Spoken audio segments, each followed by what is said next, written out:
Em junho de 2026, o telescópio James Webb confirmou a existência de uma galáxia que, segundo os modelos atuais da cosmologia, simplesmente não deveria existir, a MOMZ14.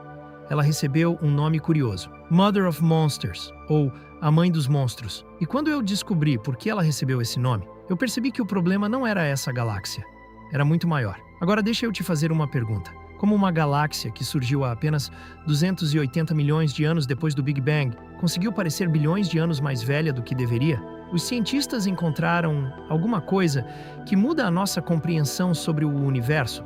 Ou nós ainda estamos fazendo a pergunta errada? Nesse vídeo, você vai entender por que essa galáxia recebeu esse nome. O que exatamente o James Webb encontrou. Por que essa descoberta abriu um dos maiores debates da cosmologia moderna? E por que alguns dos maiores cientistas do planeta chegaram à resposta mais honesta que a ciência pode dar? Nós ainda não sabemos.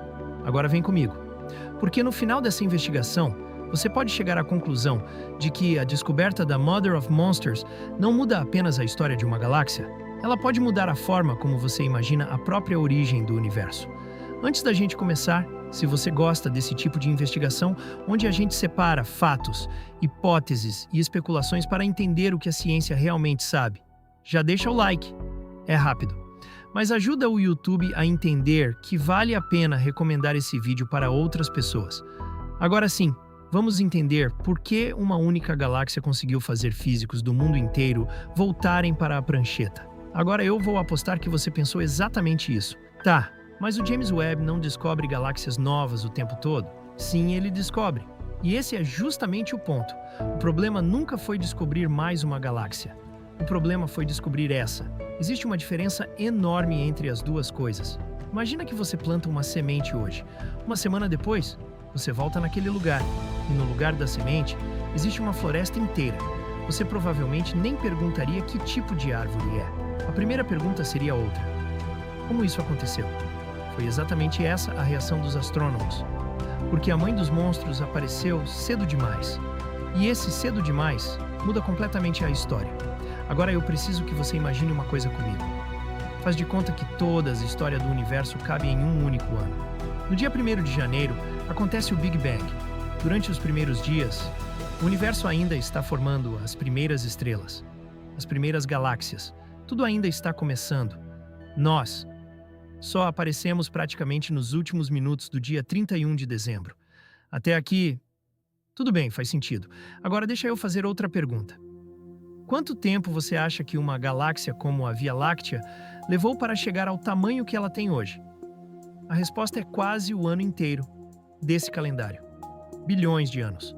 Foram gerações e mais gerações de estrelas nascendo, explodindo, criando elementos químicos, alimentando novas estrelas, até formar galáxias como a nossa. Era exatamente isso que os cientistas esperavam encontrar no universo primitivo. Galáxias pequenas, simples, ainda em formação. Só que a Z14 parece não ter recebido esse aviso. Ela já existia quando, no nosso calendário, o universo ainda estava por volta do dia 8 de janeiro. E foi aqui que eu parei a leitura e pensei, calma, então o problema não é que ela existe. O problema é que ela não teve tempo de se tornar o que já era. E acredita, esse ainda nem era o maior mistério, porque quando os cientistas analisaram a composição dessa galáxia, eles encontraram um detalhe que deixou tudo ainda mais estranho. Agora vem a pergunta que ficou aberta desde o começo. Por que ela recebeu o nome Mother of Monsters? Quando eu li esse nome pela primeira vez, confesso que achei que fosse só um apelido chamativo. Mas não. Existe um motivo. Até pouco tempo atrás, os modelos da cosmologia diziam que as primeiras galáxias do universo deveriam ser pequenas. Elas cresceriam devagar, colidiriam umas com as outras, formariam estruturas maiores. Era um crescimento lento, quase como construir uma cidade. Primeiro algumas casas, depois ruas, depois bairros, e só muito tempo depois, uma metrópole. Só que o James Webb começou a encontrar várias galáxias enormes, cedo demais. Foi aí que surgiu uma hipótese. E se essas galáxias gigantes forem descendentes de uma população ainda mais antiga e ainda mais massiva? Daí nasce o nome, Mother of Monsters. a mãe dos monstros. Não porque ela seja a maior galáxia já encontrada, mas porque ela pode representar uma geração de galáxias gigantes que os modelos atuais simplesmente não previam. Agora presta atenção nesse detalhe. Isso é uma hipótese, não um fato. E eu acho importante fazer sempre essa separação, porque fato é que a galáxia existe, foi observada, foi confirmada. A interpretação dela, essa ainda está sendo debatida. E, sinceramente, é isso que torna essa história tão interessante. Porque o maior problema nem era o nome, era o que existia dentro dela. Agora deixa eu te fazer outra pergunta. O que uma galáxia e o seu corpo têm em comum? À primeira vista, absolutamente nada. Mas existe um elemento químico presente no seu DNA, nas plantas, nos animais e em praticamente toda a forma de vida que conhecemos, que também apareceu na Z14, nitrogênio. E foi aqui que a história saiu do campo da astronomia e entrou no campo da cosmologia. Porque encontrar nitrogênio tão cedo no universo é um problemão. Agora calma, isso não significa que encontraram vida. Muita gente viu essa notícia e já saiu dizendo exatamente isso. Não foi isso que aconteceu. O problema é outro, muito maior. O nitrogênio não nasce pronto. Ele precisa ser fabricado dentro das estrelas. Depois essas estrelas morrem, explodem, espalham esses elementos pelo espaço. Novas estrelas nascem, produzem mais elementos, explodem novamente. E esse ciclo continua. De novo e de novo. Agora pensa comigo. Você acha que isso acontece rápido? Claro que não. São várias gerações de estrelas. É um processo que leva muito tempo. Era justamente por isso que ninguém esperava encontrar tanto nitrogênio em uma galáxia tão jovem. Foi aqui que eu pensei, tá, então alguma coisa aconteceu muito mais rápido do que imaginávamos. E não fui só eu. Os próprios cientistas começaram a fazer exatamente essa pergunta. Será que as primeiras estrelas do universo evoluíam muito mais depressa? Será que existiam estrelas gigantes que viveram e morreram em um intervalo extremamente curto? Ou será que estamos subestimando completamente o universo primitivo? Percebe como a pergunta já mudou? No começo do vídeo, a dúvida era: como essa galáxia cresceu tão rápido? Agora a pergunta ficou muito maior. Será que o universo inteiro evoluiu de uma forma diferente da que imaginávamos? E é justamente aqui que a comunidade científica começa a se dividir. De um lado, existem pesquisadores dizendo: talvez seja a hora de ajustar o nosso modelo cosmológico. Do outro, cientistas igualmente respeitados respondem: calma, antes de mudar uma teoria que explica décadas de observações, precisamos testar todas as outras possibilidades. E, sinceramente, eu acho essa postura muito importante, porque a ciência não funciona no grito, ela funciona na dúvida. Ela prefere passar anos tentando provar que está errada, do que alguns dias comemorando que está certa. Só que existe um detalhe que torna esse debate ainda mais interessante. A Mother of Monsters não apareceu sozinha. Nos últimos anos, o James Webb começou a encontrar várias descobertas que também não estavam no roteiro. E foi aí que alguns físicos passaram a fazer uma pergunta completamente diferente. Talvez o problema não seja uma galáxia. Talvez o problema seja a nossa descrição sobre como o universo evoluiu.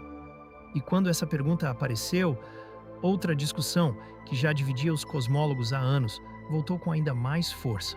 A chamada tensão de Hubble. Pode até parecer outro assunto, mas, na verdade, ela está muito mais ligada à Mother of Monsters do que parece. A tensão de Hubble pode parecer um assunto completamente diferente, mas não é. Na verdade, ela mostra que essa discussão começou muito antes da Mother of Monsters aparecer. Agora deixa eu resumir isso do jeito mais simples possível. Hoje existem duas formas diferentes de calcular a velocidade com que o universo está se expandindo. E aqui está o problema. As duas dão respostas diferentes. Muito diferentes. Agora você deve estar pensando: mas isso acontece o tempo todo na ciência, não? Acontece. Só que, normalmente, quando você melhora os equipamentos, os resultados começam a convergir. Aqui aconteceu o contrário. Quanto melhores ficaram as medições, mais as respostas se afastaram. E foi justamente o James Webb que ajudou a aumentar ainda mais esse debate. De um lado está Adam Riess, Prêmio Nobel de Física. Ele acredita que talvez exista alguma física nova que ainda não entendemos. Do outro lado está Wendy Friedman, uma das cosmólogas mais respeitadas do mundo. Ela diz: calma, talvez o problema esteja nas medições e não na teoria. Percebe como isso é interessante? Dois cientistas brilhantes, o mesmo telescópio, os mesmos dados, conclusões diferentes. E, sinceramente, essa talvez seja uma das coisas que eu mais gosto na ciência. Ela não avança quando todo mundo concorda. Ela avança justamente quando alguém faz uma pergunta que ninguém consegue responder. E foi exatamente isso que a Mother of Monsters fez. Ela não provou que o Big Bang está errado. Ela não destruiu a cosmologia moderna. Ela fez uma coisa muito mais interessante. Ela obrigou os cientistas a fazer perguntas melhores. Quando comecei a pesquisar esse assunto, confesso que achei que encontraria uma resposta. No fim das contas, encontrei uma pergunta. E talvez essa seja a maior lição dessa história. Durante muito tempo, a pergunta era: como as primeiras galáxias se formaram? Hoje, talvez a pergunta correta seja outra. Será que elas se formaram exatamente da maneira que imaginávamos? Existe uma diferença enorme entre essas duas perguntas, porque uma delas parte da ideia de que já sabemos como tudo aconteceu. A outra admite que talvez ainda estejamos aprendendo. E eu acho isso fascinante, porque, às vezes, uma única descoberta não muda uma teoria. Ela muda as perguntas. E quando as perguntas mudam, quase sempre é a ciência inteira que dá um passo à frente. Talvez o maior legado da Mother of Monsters não seja mostrar que o universo é diferente. Talvez seja lembrar que ele ainda é muito mais misterioso do que gostaríamos de admitir. Agora eu quero saber a sua opinião. Se você tivesse que apostar hoje, qual dessas possibilidades faz mais sentido? O modelo atual da cosmologia ainda explica essa descoberta? E nós só precisamos de mais dados? Ou a Mother of Monsters pode ser o primeiro sinal de que ainda existe alguma peça importante faltando nesse quebra-cabeça? Me conta aqui nos comentários. Eu leio todos. E se esse tipo de investigação faz sentido para você, se inscreve no canal. Porque toda semana a gente pega uma descoberta real, separa fatos, hipóteses e especulações e tenta responder uma pergunta. Mesmo sabendo que, às vezes, a melhor resposta que a ciência pode dar é: ainda não sabemos. E no próximo vídeo, a investigação vai continuar. Porque existe outra descoberta recente do James Webb que está fazendo os cientistas revisitarem ideias que pareciam praticamente resolvidas. Até a próxima investigação.